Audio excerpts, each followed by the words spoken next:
जय श्री कृष्ण। सॉरी।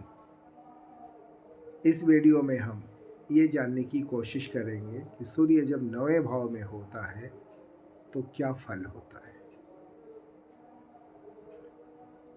जब सूर्य नवे भाव में होता है, नवा भाव भाग्य का भाव होता है। ऐसे जातकों के जो बाल होते हैं ना, केश जो होते हैं, वो बड़े खूबसूरत होते हैं। ऐसा जातक धनवान तथा सुखी होता है। यह दूसरों के धन पर आनंद और सुख का उपभोग करता है। इसकी खास खूबी होती है कि ये झूठ बोलना पसंद नहीं करता। ये सत्य बोलने की कोशिश करता है। ये गंभीर वृत्ति वाला, यानी इसका कोई भी व्यवसाय, कार्यक्रम, क्रिया ये गंभीर होती है। गंभीरता पूर्वक ये कार्य करता है। इसके संतान होते हैं, अच्छे होते हैं। इसकी आयु जो होती है वो लंबी होती है। हालांकि आयु के पहले भाग में, यानी अपनी प्रारंभिक अवस्था में, ये रोगी होता है। कोई न कोई शरीर से इसको पेट की बीमारी या शरीर से दुबला पतला होना या हड्डियों की कमजोरी, इस तरह की बीमारी से ये बचपन में ग्रस्त रहता है। लेकिन धीरे धीरे ये स्वस्थ होने लगता है और बाद में ये धनवान भी होने लगता है। इसके साथ साथ इसको अपने सहोदर भाइयों से कष्ट मिलता है। सहोदरों का मतलब हुआ कि खास करके भाई, वैसे बहनों से भी इसको कष्ट मिल सकता है। लेकिन फिर भी ठीक ठाक स्थिति रहती है। साथ में इसको अपने मामा मामी से भी संबंध मधुर नहीं रहते, क्योंकि नवे भाव में होता है, इसलिए इसको उत्तरोत्तर व्यक्तिगत रूप से सुख मिलता रहता है। और ऐसा शायद इसलिए होता है क्योंकि नवे भाव का सूर्य ये बताता है कि व्यक्ति अपने पूर्व जन्म में एक अच्छा तपस्वी रहा है, उसने सूर्य की साधना करी है। इसी वजह से इस जन्म में वह उत्तरोत्तर उत्कर्ष और सुख प्राप्त करता है। ऐसा जातक अपने वर्तमान जीवन में भी एक खास तरीके का योगी, तपस्वी, लीडर, खगोलविद, इस तरह के आध्यात्मिक गुणों से संपन्न होता है।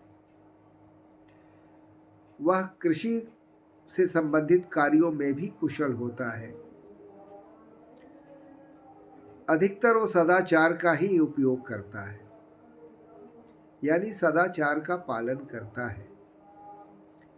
उसकी बुद्धि श्रेष्ठ होती है।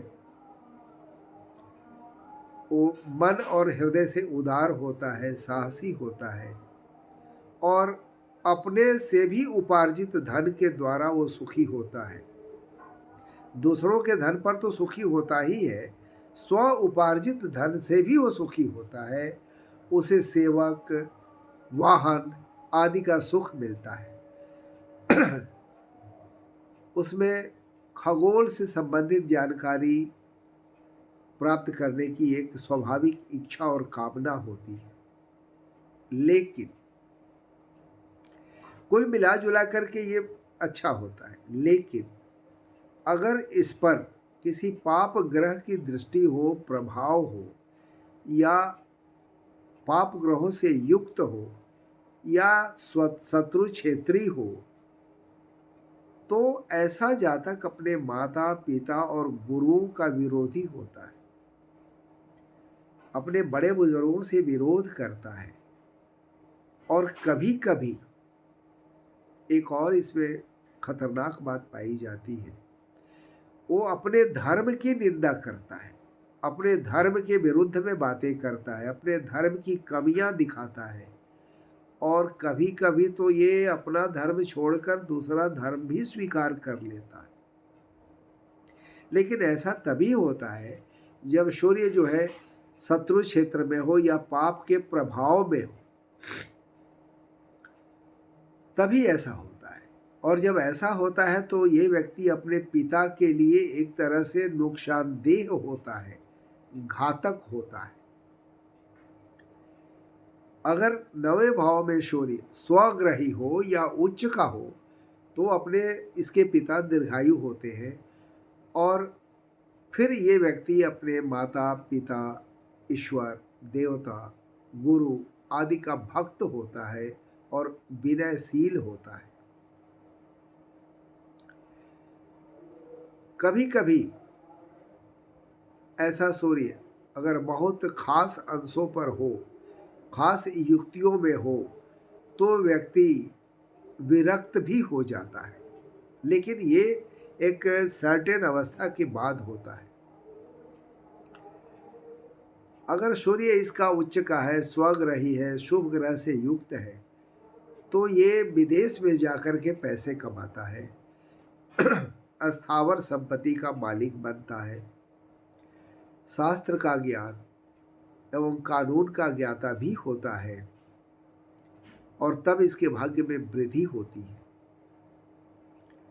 हालांकि स्वराशि का अगर सूर्य होता है तो ये अपने भाइयों का नाशक होता है, यानी भाइयों के लिए बहुत ही अशुभ होता है।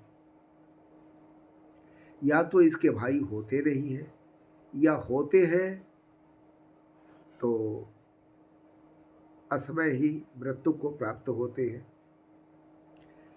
अगर उन सब में से भी कोई भाई अगर जिंदा बच जाए तो वह भाई जो है बहुत ही भाग्यशाली होता है और वो बहुत उन्नति करता है।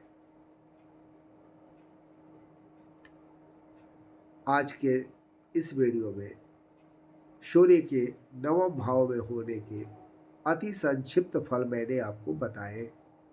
इन भावों में कमी या बेसी अंशों के हिसाब से, नक्षत्रों के हिसाब से, ग्रहों की युतियों के हिसाब से, और ग्रहों के दृष्टियों के हिसाब से, और बहुत से हिसाब से जिसमें ग्रहों की अवस्थाएं देखी जाती हैं, उनके हिसाब से इन फलों में न्यूनता या अधिकता आ सकती है। तो इस वीडियो को यहीं पर समाप्त करने की इजाज़त दीजिए। अगले वीडियो में हम चर्चा करेंगे सूर्य के दसम भाव में होने का फल क्या होता है। तब तक के लिए जय श्री राम। आप स्वस्थ रहें, सुखी रहें।